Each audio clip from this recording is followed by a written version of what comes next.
भारत अखंड है, ये एक सत्य है, फैक्ट ऑफ लाइफ है।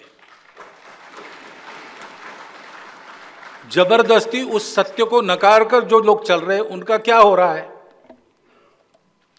नहीं, हम एक नहीं, हम अलग है, ऐसा मानकर जो अलग हुए, जिस दिन से अलग हुए उस दिन से शुरू कीजिए, अभी इस क्षण तक की हालत देखिए, क्या वो सुखी है? मटेरियली, स्पिरिचुअली नहीं है। क्या इतने सालों में कुछ प्रयास नहीं हुए? बहुत प्रयास हुए, लेकिन उपाय नहीं निकला। क्योंकि उपाय कैसे निकलेगा भाई? मैंने एक हाथ को जबरदस्ती अलग पूरा जकड़ के रखा है, तो वो तो सुन्न हो जाएगा ना, मृतप्राय हो जाएगा, क्योंकि जिस जीवंत शरीर का वो अंग है उससे उसका संबंध आपने काट दिया। उपाय एक ही है, संस्कृति से, पूर्वजों से, मातृभूमि से हम एक है ऐसा हम समझे और वैसा व्यवहार चालू किए।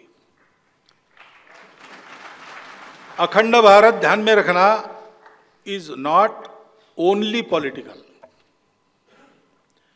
क्योंकि अखंड भारत, जब अखंड भारत था तब भी अनेक राजा यहां थे, अनेक राज्य थे, सीमाएं थी, आने जाने की परमिशन लेनी पड़ती थी, और पुरातन काल में आपस में कुछ युद्ध लड़ाइयां भी हुई थी।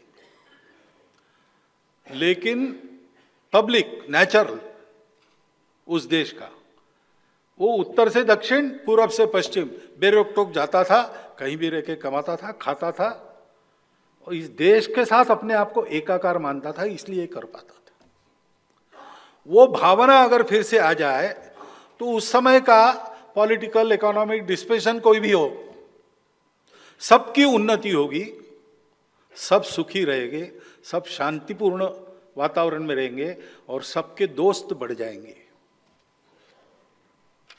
तो ये जो अखंडित भारत का दुस्वप्न है, जिस नींद में हमको पड़ रहा है, उस नींद से जागना बहुत आवश्यक है, और सोया हुआ आदमी कभी ना कभी जागेगा।